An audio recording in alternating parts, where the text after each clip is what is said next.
ladies and gentlemen, and welcome back to Tech Showdown. My name is Kevin. This is my co-host Teddy. This will be my first actual proper video in my new place. I'm still trying to get a few things sorted here, but I think once everything is sorted, the videos will be much better than they were before. I got a lot more room, and just a lot of things are going to be better here. Now today I'm going to be covering a graphics card, doing an unboxing. Now I will say today's video was supposed to be about Kaby Lake, and I'm sorry there's been a bit of a delay, guys.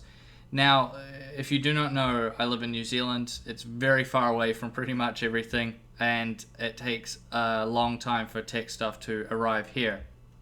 Now I also wanted to use retail CPUs, so not engineering samples, which will oftentimes be binned. What that means, if you do not know, is they're basically golden samples. They'll do a lot better than your average retail one. So yeah, that video will be coming out next week. Some of my Kaby Lake showdowns against Skylake, and just going over Kaby Lake in general. But today's video, we're going to be doing an unboxing of a graphics card. This one has been out for a while. It's a GTX1060. Now you may be wondering, this is the G1 Gaming from Gigabyte.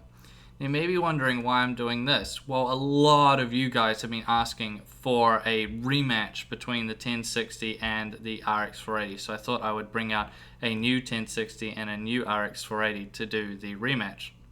So let's jump into this unboxing and talk about this G1 Gaming GTX 1060. So the 1060 is obviously an extremely popular graphics card.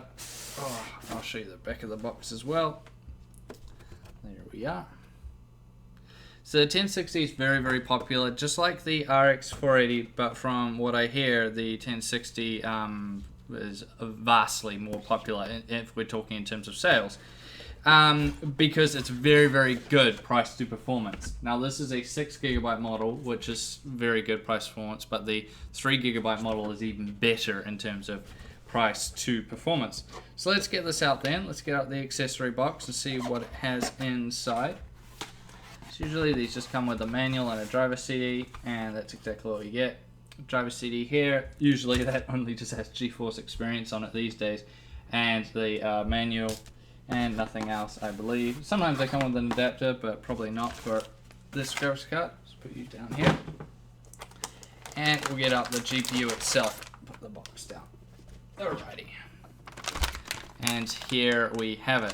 So yeah, 1060, very, very popular graphics card, very, very good, especially for people gaming at 1080p, which is the vast majority of people out there will be gaming at 1080p or full HD resolution.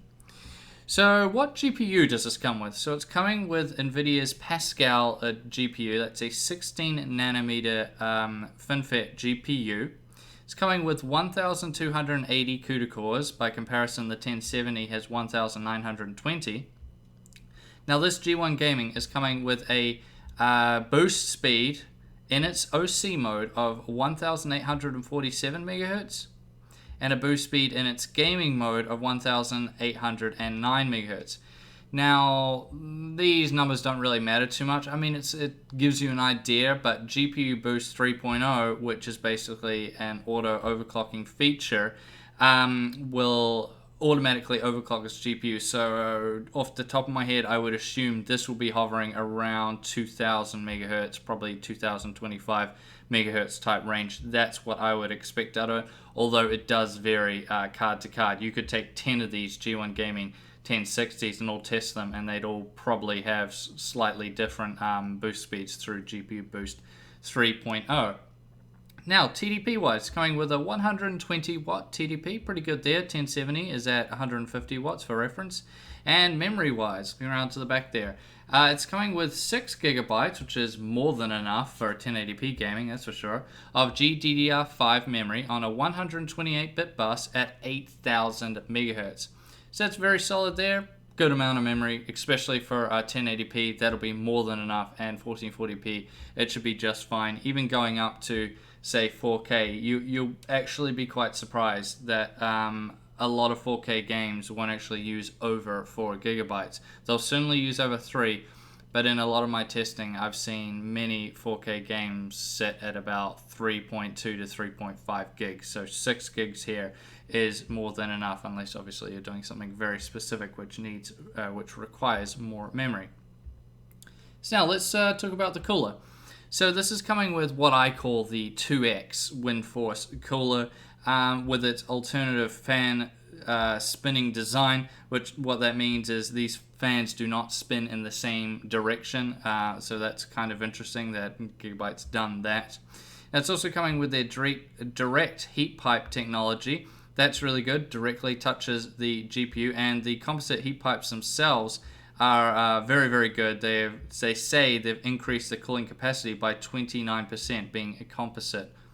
So yeah, it's all pretty decent there. It's coming with 90mm fans. It's a good size, that's for sure, of the unique blade design, which has been around for a while now, but it certainly does a pretty decent job.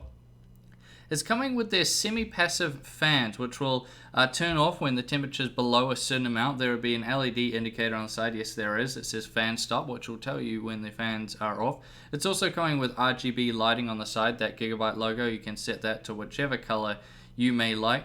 A nice big sexy backplate. That's also good for rigidity. I really like to see that.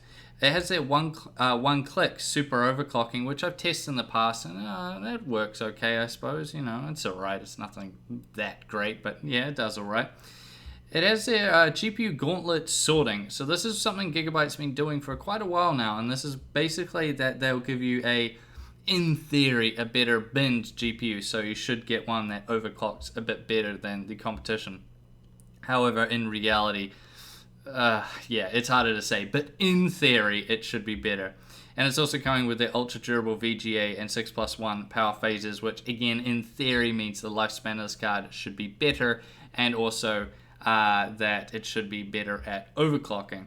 So yeah, all pretty good there. This is a very large cooler, even though it has just 2 fans, and it has those big aluminium heat sinks, so this should do a very good job when it comes to cooling. And the 1060 wasn't a particularly hot running GPU to begin with.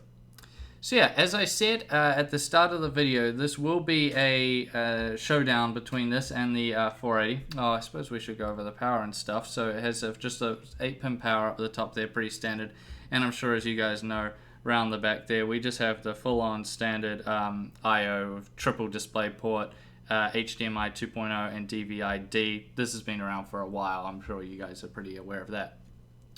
So yeah, for the people wondering why it's going to be a rematch, it's because the RX 480 has been catching up a lot compared to the 1060. When I remember back when I first tested them, when the RX 480 was somewhat quite new, there was about a 10, maybe 8 to 10 FPS difference between them in favor of the 1060 here. Now, a lot of people are saying that difference has shrunk now to pretty much the same, so that's what we'll be testing. So I got to find a new RX 480, new non-reference design, and we'll do an unboxing of that, and then after that we will be doing the rematch showdown between the 1060 and the 480.